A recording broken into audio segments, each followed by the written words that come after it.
레위기 강의 46번째 찬송가 423장 찬양합니다.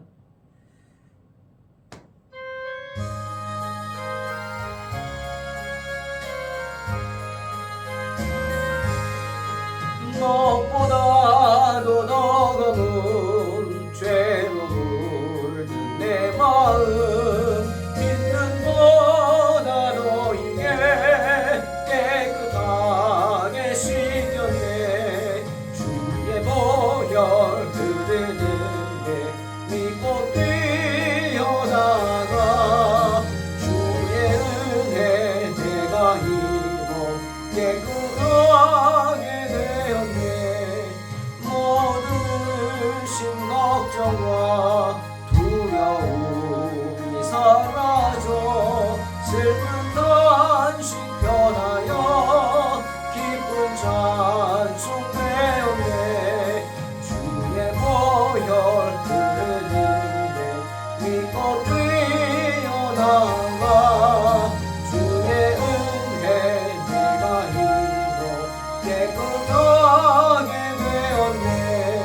세상 여호와와 즐겨하던 모든 것 주를 믿는 내게는 분투만도 못하나.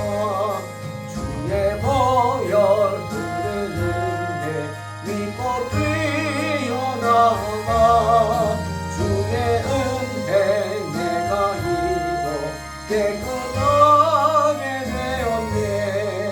나의 모든 보배는 저 천국에 쌓였네. 나의 평생 자랑은 주의 십자가로나. 주의 보혈 흐르는데 믿고 뛰어나가 주의 은혜 내가 입어 깨끗하게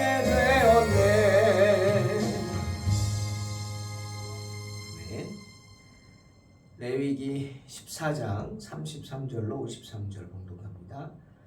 여호와께서 모세와 아론에게 말씀하여 이르시되 내가 내게 기업으로 주는 가나안 땅에 너희가 이를 때 너희 기업의 땅에서 어떤 집에 나병 색점을 발생하게 하거든 그 집 주인은 제사장에게 가서 말하여 알리기를 무슨 색점이 집에 생겼다 할 것이요.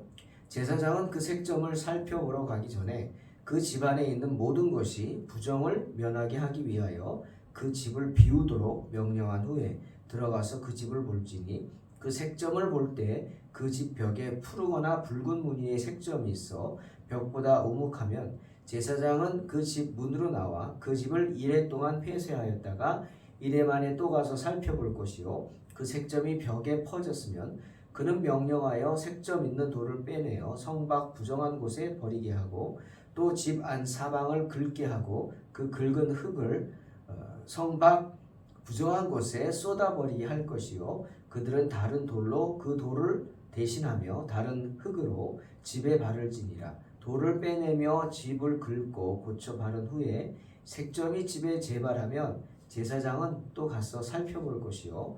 그 색점이 만일 집에 퍼졌으면 악성 나병인즉 이는 부정하니 그는 그 집을 헐고 돌과 그 제목과 그 집의 모든 흙을 성 밖 부정한 곳으로 내어갈 것이며 그 집을 폐쇄한 날 동안에 들어가는 자는 저녁까지 부정할 것이요. 그 집에서 자는 자는 그의 옷을 빨 것이요. 그 집에서 먹는 자도 그의 옷을 빨 것이니라. 그 집을 고쳐 바른 후에 제사장이 들어가 살펴보아서 색점이 집에 퍼지지 아니하였으면 이는 색점이 나은 것이니 제사장은 그 집을 정하다 하고 그는 그 집을 정결하게 하기 위하여 새 2마리와 백향목과 홍색 실과 우슬초를 가져다가 그 새 하나를 흐르는 물 위 질그릇 안에서 잡고 백향목과 우슬초와 홍색 실과 살아있는 새를 가져다가 잡은 새의 피와 흐르는 물을 찍어 그 집에 7번 뿌릴 것이요. 그는 새의 피와 흐르는 물과 살아있는 새와 백향목과 우슬초와 홍색 실로 집을 정결하게 하고 그 살아있는 새는 성 밖 들에 놓아주고 그 집을 위하여 속죄할 것이라. 그러면 정결하리라.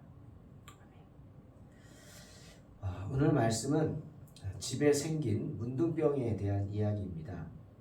집에 생긴 문둥병에 관한 율법이죠. 우리는 레위기 말씀을 통해서 우리가 입는 의복에도 문둥병이 생기고 우리가 사는 집에도 문둥병이 생긴다는 사실을 알게 됩니다. 집에 생긴 문둥병 역시 의복에 생긴 문둥병처럼 설명하기 어려운 것 같습니다. 그런데 한번 생각해 보면 그런 바이러스가 옷에도 묻어 있고 집에도 묻어 있다. 이런 거겠죠. 그래서 옷을 전염시키고 그래서 옷을 입은 그 사람을 전염시키고 집을 전염시키고 그 집에 사는 사람들을 전염시키고 뭐 이런 의미로 받아들이면 될 것 같습니다.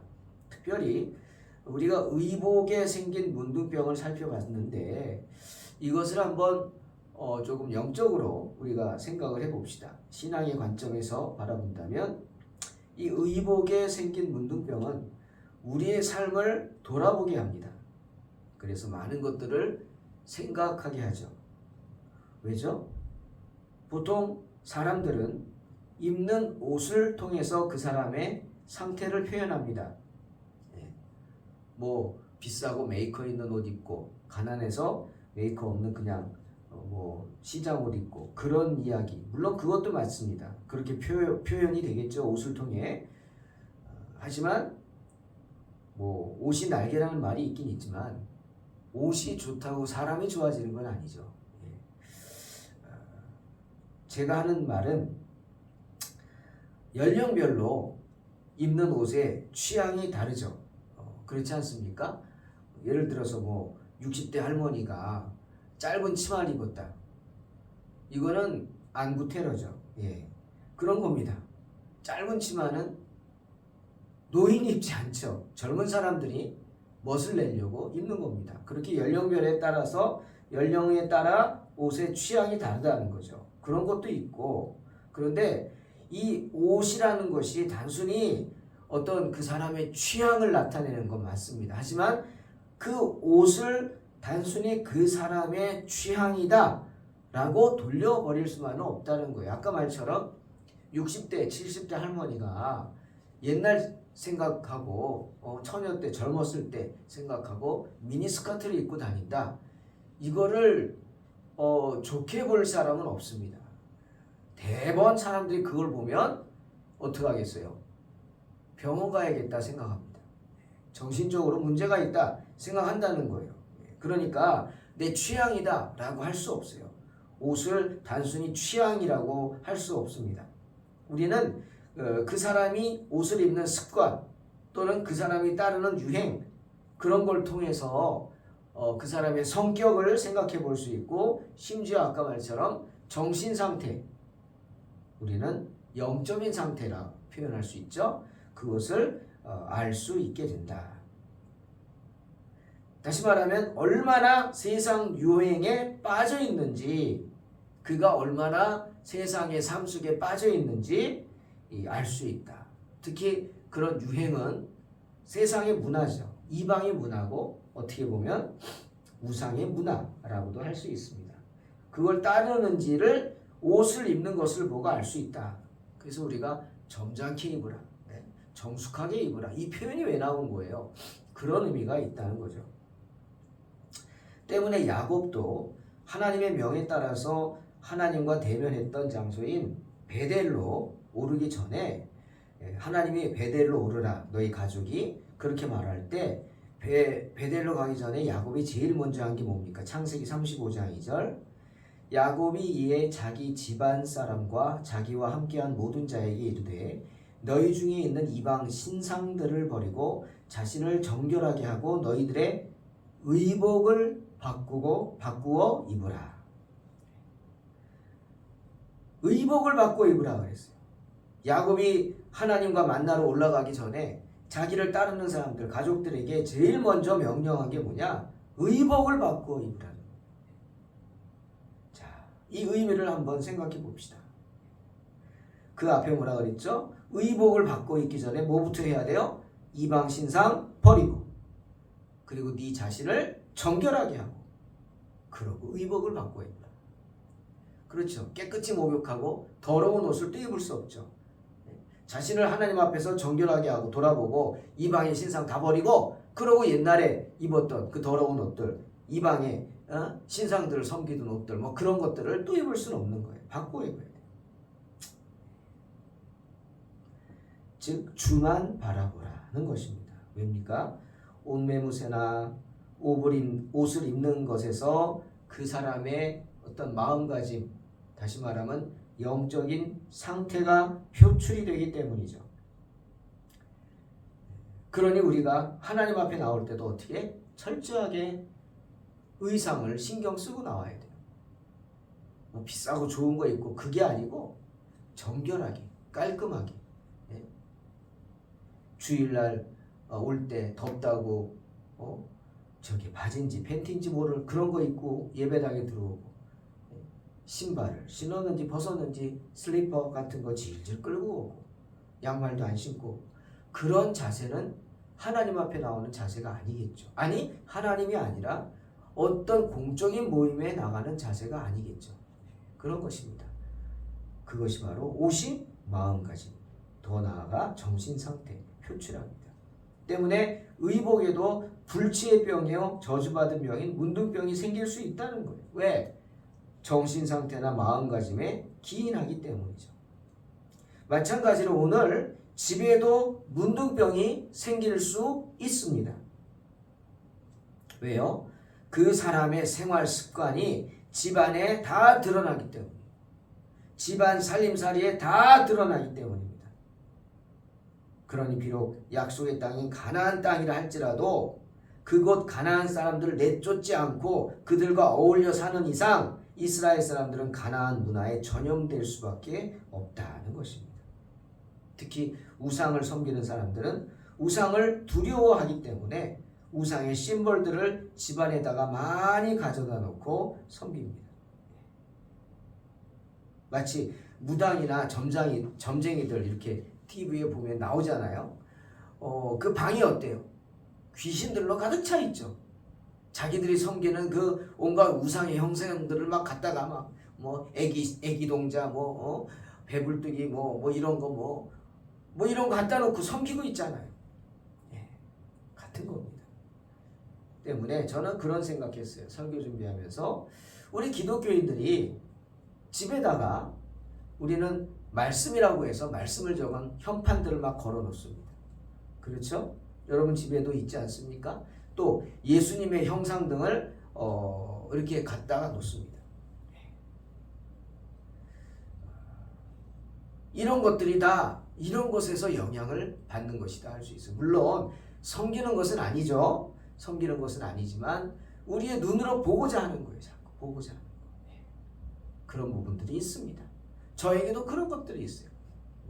오래전에 성지순례 가서 그 예루살렘 그 시장을 가다가 감람나무로 만든 예수님의 십자가 그 형상, 그거 제가 사온 거 있어요. 우리 예배당에 우리 카페에 있죠. 그거 제가 아끼는 겁니다. 그런 마음이 있어요. 그걸 보면서 물론 주님의 고난을 묵상하고 그때 시간들을 생각합니다. 저에겐 그런 의미지 그 이상의 의미는 아니죠. 그래서 교회에서 십자가도 안 거는 사람들이 있어요. 근데 그거는 목사님들 마음이 있죠. 자기들의 신앙인데 제 신앙은 그렇지 않습니다. 십자가를 우상이라고 생각하지 않아요. 십자가는 단순한 하나님을 생각하고 특히 그 십자가에 달린 예수님을 생각하죠. 우리 개신교는 십자가에 예수님 걸어놓지 않죠. 달아놓지 않습니다. 십자가에 예수님이 달려있는 것은 카톨릭입니다. 아직까지도 달아매놓고 있어요. 예수님 힘드신데 좀 내려오게 하시지. 우리는 부활의 주님을 믿습니다. 때문에 우리 개신교 십자가는 아무것도 달아놓지 않아요. 그리고 또 어떤 데 가면 십자가가 막 이렇게 변형돼 가지고 뭐 이렇게 멋있게 보이려고 하는지 모르지만 아니 그건 그것도 아니라고 봅니다. 그건. 왜 예수님 십자가 달린 걸 비비 꽈서 그렇게 합니까? 아닙니다. 더 이상 십자가는 그 이상의 그 의미도 아니기 때문에 거기다 우리의 마음을 담고 손을 대고 하면 안 된다. 주님 제2계명으로 우리에게 주셨죠. 출애굽기 20장 4절. 너를 위하여 새긴 우상을 만들지 말고 또 위로 하늘에 있는 것이나 아래로 땅에 있는 것이나 땅 아래 물속에 있는 것에 어떤 형상도 만들지 말라. 그렇죠. 기독교의 성상들, 여러분, 기독교의 성상들, 교인들이 집안에다 가져다 놓는 비록 기독교적인 것이라 할지라도 조형물, 성상들도 우리는 한번 좀 생각해 봐야 돼요. 때문에 동방정교회에서는 로마 가톨릭에서 교회 여기저기에다가 예수님이나 마리아 혹은 제자들의 형상을 조각한 성상이라고 그러죠. 성상은 조형물입니다. 이 가져다 놓은 것을 두고 성상 숭배라고 하면서 비난합니다. 이단시합니다. 맞습니다. 그들이 하는 말이. 너무 지나치죠. 성당에서, 가톨릭에서 지나쳐요. 거기다 절도 하지 않습니까? 합장하면서. 정말 개혁해야 할 대상이죠. 그런데 참 아이러니하게도 동방정교회는 또 뭘 갖다 놨어요? 성상은 없지만 이콘을 갖다 놨습니다. 우리가 핸드폰에 아이콘이라고 하죠. 이게 이 이콘에서 나온 겁니다. 그건 뭐냐? 그림이죠. 예수님을 그려놓은 거예요. 베드로를 그려놨어요. 동상으로, 성상으로 만들진 않지만 그림으로 그려놨어요. 그리고 그거를 교회 곳곳에다 걸어놓습니다. 이게 어떻게 보면 성상이나 마찬가지 개념으로 숭배하다시피 한다 이거죠. 참 인간의 죄성이란 아이러니하다, 그런 생각을 해봅니다. 자, 집에 생긴 문둥병, 이게 뭘까요? 이걸 우리가 어떻게 해석해야 할까?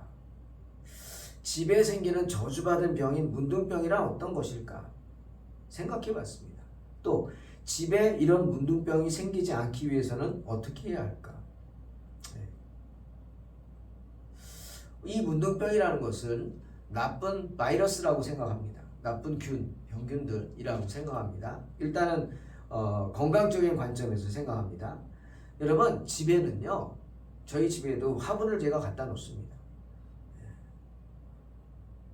화분을 갖다 놓는 이유가 있어요. 화분의 상태를 보면 그 집의 상태를 알 수 있어요. 환경을, 애트모스피어, 환경을 알 수 있어요. 그 집 안의 환경이 어떤지. 화분이 살 수 없는 환경이면 사람한테 아주 안 좋습니다. 여러분, 식물이 살 수 없다. 식물이 살 수 있게 집을 만들어줘야 합니다. 식물이 살 수 있는 환경은 4가지 정도예요. 첫째는 햇빛. 햇빛이 잘 들어와야 합니다. 그리고 둘째는 수분. 적절한 수분이 있어야 되고, 셋째는 온도. 그리고 제일 중요한 게 뭐냐? 많은 집에서 화분을 죽이는 이유가 이거죠. 뭡니까? 환기입니다. 환기. 공기가 통하지 않기 때문에 제일 먼저 식물들이 죽는 겁니다. 그러니까 창문을 잘 열어둬야 되고 환기를 잘 시켜줘야 돼요. 그런 환경을 만들어줘야 돼요. 집안에 햇볕이 잘 들어올 수 있도록 창가를 가리면 안 됩니다, 여러분. 중요한 얘기예요. 창가를 가리면 안 되고, 또 하나는 환기가 잘 될 수 있도록 숨구멍을 막아서는 안 돼요. 통로를 막아서는 안 된다. 그냥 갖다 버리세요. 짐이 많으면 우선순위를 둬서 갖다 버리세요. 그게 내가 사는 길입니다. 그 다음에 건강의 관점에서 식물이 살 수 있게 환경을 만들어주라. 또 하나는 뭐냐? 청결입니다. 청결. 집안은 항상 깨끗해야겠죠? 쓰레기통 차도록 놔둬서는 안 돼요. 저는 밤만 되면 갖다 버립니다. 차도록 놔두면 안 됩니다. 그거 아주 나쁜 거죠. 쓰레기가 썩는 거 아닙니까? 특히 음식물 쓰레기들은 더 그렇죠. 또 화장실은 항상 청결하게 해야 돼요. 자녀들 교육시키십시오. 항상 청결하게. 왜? 나쁜 바이러스가 많이 생기잖아요. 또 주방도구나 모든 살림도구들은 항상 자기 자리를 지켜야 돼요. 자기 자리에 있어야 돼요. 그것이 여기저기 막 갖다 놓고 치우지 않으면 안 돼요. 그럼 청결치가 않아요. 이게 일반적인 이야기. 이래야 집에 문둥병이 생기지 않습니다. 나쁜 질병이 생기지 않아요. 자, 이제는 영적인 관점에서 봅니다. 욥기 22장 23절에서 대만 사람 엘리바스가 욥에게 이렇게 충고합니다. 내가 만일 전능자에게로 돌아가면 내가 지음을 받을 것이며 또 내 장막에서 불의를 멀리하라. 고난 가운데 있는 욥에게 대만 사람 엘리바스가 와서 충고한 겁니다. 엘리바스는 이 고난이 사탄에 의한 고난인지 모르고 그냥 욥이 죄가 많아서 당하는 고난이다. 일반적인 얘기한 겁니다. 오해하시면 안 돼요. 대만 사람 엘리바스의 얘기는 욥에게는 해당되지 않죠. 하지만 일반적으로는 맞는 얘기입니다. 우리가 고난을 당한다? 죄 때문이라는 거예요. 물론 욥처럼 의를 위해 당하는 고난도 있지만 대부분은 내가 고난을 당한다. 내가 잘못했기 때문에 당하는 겁니다. 잘못하면은 문제가 생기죠. 그겁니다. 내가 잘못해서 문제가 생겼어요. 삶에, 인생에. 그것이 고난이죠. 그러면 고난 속에서 어떻게? 제일 먼저 자기 자신을 돌아봐야 합니다. 그리고 내 죄가 있는지 생각하고 깨달으면 즉시 회개하고 전능하신 분에게로 겸손하게 돌아가면 됩니다. 그러면 우리는 회복됩니다. 만일 전능자에게로 내가 돌아가면 내가 지음을 받을 것이다. 새롭게 리빌딩 된다는 거예요. born again, 다시 태어날 수 있다는 거죠. 아주 일반적인 얘기입니다. 회복됩니다. 그렇게 되면 내가 회복되면 어떻게 되느냐? 제일 먼저 어떤 일을 하느냐? 내가 하나님 앞에서 회복되면 제일 먼저 하는 일이 뭐냐? 내 장막에서 불의를 멀리하는 거예요. 즉 집안을 돌아봅니다. 가장 먼저 온갖 불의한 것들을 집안에서 내버리게 된다. 그렇죠. 내가 죄를 짓고 살았으면 그 죄의 결과물들이 집에 가득할 거예요. 그렇죠? 예. 아주 나쁜 것들 그런 것 영향을 받았다. 내가 스포츠에 빠져 살았다. 그래서 막 주일도 있고 스포츠에 빠져가지고 그냥 그렇게 살았다. 그러면 내 집안에 내가 좋아하는 스포츠 도구들이 가득할 거예요. 다 갖다 버려야죠. 그것이 문제가 됐다. 먹는 것, 나쁜 것들이 가득하다. 병에 걸렸는데 여전히 그거 먹으면 안 되겠죠. 갖다 버려야 됩니다. 끊어야 됩니다. 그런 얘기죠. 나에게 나쁜 생각을 하게 하고 나쁜 마음을 먹게 하는 것들이 있다. 갖다 버려야 됩니다. 불의를 멀리해야 합니다. 장막에서. 이것은 소발이 욥에게 한 충고이기도 합니다. 욥기 11장 14절에 소발이 욥에게 이렇게 말합니다. 내 손에 죄악이 있거든 멀리 버리라. 불의가 내 장막에 있지 못하게 하라. 맞습니다. 내 손에 죄악이 있거든, 즉 내가 아직까지도 습관적으로 행하고 있는 어떤 죄가 있거든 멀리 버리라는 겁니다. 담배는 나빠요? 집에 담배가 있으면 돼야 안 돼요? 끊었으면 갖다 버려야죠. 담배만 버리면 안 돼요. 재떨이도 버려야 돼요. 라이터도 버려야 돼요. 담배 필 때 쓰던 모든 걸 다 갖다 버려야 돼요. 생각나게 하는 걸 다 버려야 돼요. 불의가 내 장막에 있지 못하게 하라는. 멀리 버려라. 내가 죄악으로 얻은 것들이 다시 반환되지 않고 버려지지 않는다면 내게서 그 죄책이 제거되지 않을 것이다. 소발은 강하게 충고하는 겁니다. 소발은 욥에게 자기 가족을 개혁시키기 위해서 최선의 노력을 경주하라 이렇게 말하고 있는 거예요. 물론 욥은 억울할 겁니다. 욥의 10명의 자녀들이 한날 한시에 다 죽었잖아요. 물론 사탄이 한 짓이지만 세상 사람들이 봤을 때는 이거는 재앙이거든요. 하나님이 내린 벌이에요. 천벌을 받았어요. 욥이 그래서도 마음이 아프겠죠. 그러면 네가 자녀 교육을 잘못했기 때문에 이 자녀들이 뭔가 하나님을 보시기에 큰 악을 행했기 때문에 천벌을 받았다. 이런 얘기죠. 지금 창세기 통독하고 있는데 유다의 아들들이 참 유다라는 사람이 우리가 생각하는 찬양하는 유다 그 아들 교육을 잘못해가지고 첫째 아들 둘째 아들이 다 그냥 하나님 보시기에 악을 행해서 하나님이 죽여버립니다. 그런 거예요. 그러니 네 가족 교육을 잘해라. 소발은 이렇게 충고하는 겁니다.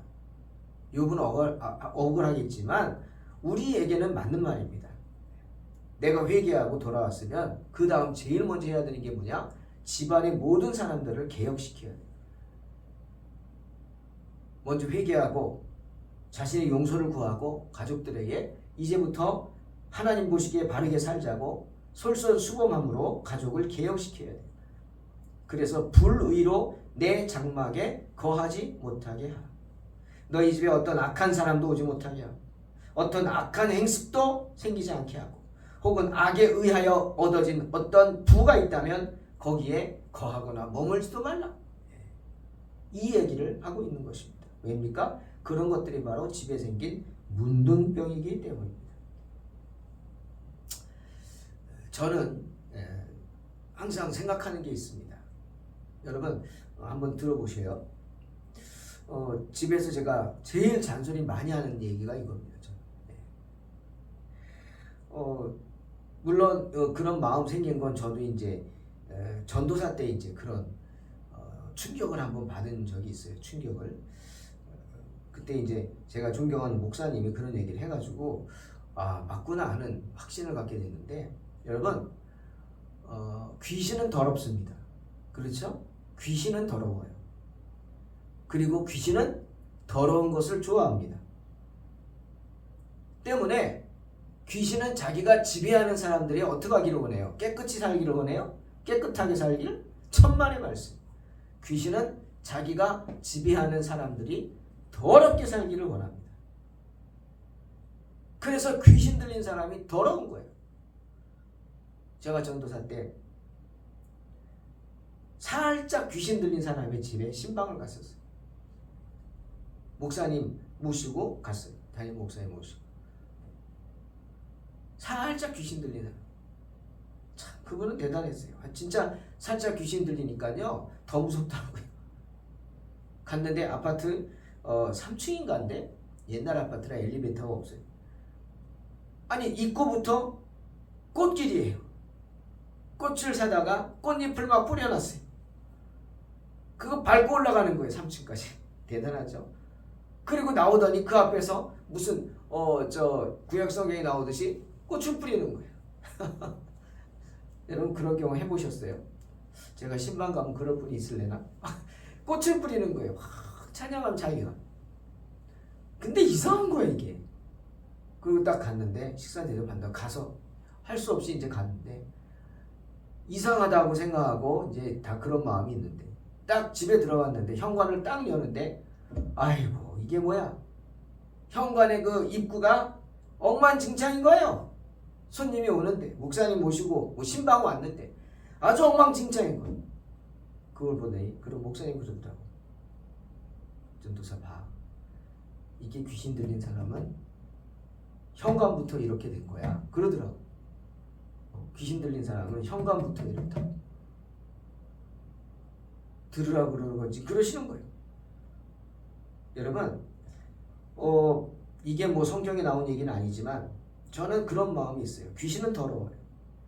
우리는 항상 영적으로 또 집에서도 청결한 상태를 유지해야 돼요. 그 가장 시작이 뭡니까? 현관입니다. 저는 집에서 가장 깨끗해야 할 것이 집의 현관이라고 생각합니다. 현관이 지저분하면 안 돼요. 가장 깨끗해야 돼요. 사람들이 딱 문 열고 들어왔을 때 기분 좋아야 돼요. 그 현관이 그 집의 상태를 말해준다고 저는 생각해요. 귀신이 왔어요. 문 열었어요. 들어갈까 말까? 들어가도 될까 말까? 딱 망설이는데 현관을 보니까 깔끔하게 돼 있어요. 아이고 안 되겠다. 도망갑니다. 할렐루야. 근데 현관이 아주 엉망이에요. 신발이 제멋대로 있고 막 지저분하게 있고 막 쾌쾌한 냄새까지 나고 막 이러면 어떻게 됩니까? 귀신이 옳거든 하고는 쑥 들어와 버립니다. 그러니 항상 자녀들을 교육하고 가족들을 교육해야 돼요. 현관이 잘 정돈되어 있어야 합니다. 누구든 집에 들어갈 때 자기가 신는 신발을 아무렇게나 휙휙 집어던지고 한쪽은 여기가 있고 한쪽은 저기가 있고 막 이거 절대로 안 됩니다. 그런 사람일수록 영적으로 문제가 생길 수 있다는 것. 하지만 내가 들어갈 때 신발을 잘 정리해 놓고 들어간다. 이 사람은 시작부터 오케이. 시작을 그렇게 영적으로 준비된 맑은 모습으로 들어가니 집에 가서 어떻겠습니까? 그런 마음가짐인 사람은 괜찮지만 휙휙 집어던진 사람은 그 방가 보십시오. 엉망입니다. 쓰레기가 우글우글할 거예요. 우리 가족 중에 그렇게 잘못이 있을 경우는 그 잘못이 무엇이든지 간에 고칠 수 있도록 때론 잔소리도 하고 도와주어야 합니다. 왜? 그 한 사람이 병들면은 전염돼 버리거든요. 온 집안이, 식구들이. 안 돼요. 그러니까 항상 영적으로 집안에 문둥병이 생기지 않도록 항상 영적으로 잘 관리하고 정말 청결하게 하고 그 집안의 질서, 있어야 될 것들, 버려야 할 것은 째깍째깍 버리고 아까워하지 말고 버리고 정리정돈 잘하고 항상 그렇게 바른 정리정돈이 될 때 내 마음의 상태도 정리정돈이 되고 그런 사람이 항상 공간이 생깁니다. 정리가 돼야 공간이 생깁니다. 여러분 집에. 그렇죠? 정리가 안 되면 공간이 안 생겨요. 어디를 갈지 몰라요. 내 마음이 방황해요. 나가고 싶어요. 내 마음이 정리되고 공간이 생겨야 그 공간에 누가 와요? 성령이 오시죠. 성령을 모시고 함께 할 수 있는 겁니다. 나만이 아니고 가족들만이 아니고 우리가 사는 우리의 집들까지도 여호와를 섬길 수 있도록 하시기를 주님의 이름으로 축원합니다. 기도하겠습니다. 하나님 아버지 감사합니다. 집에 문둥병이 생길 수 있다는 것 우리가 한번 깊이 묵상하면서 우리 자신을 돌아보고 가족들을 잘 챙기고 집안을 잘 섬길 수 있는 복된 성도들 돼서 청결함으로 승리하게 하여 주시옵소서. 항상 정리정돈되고 청결함으로 마귀 사탄이 일절 틈타지 않도록 지켜 주시옵소서. 예수님의 이름으로 기도하옵나이다. 아멘. 믿음으로 승리하시기 바랍니다.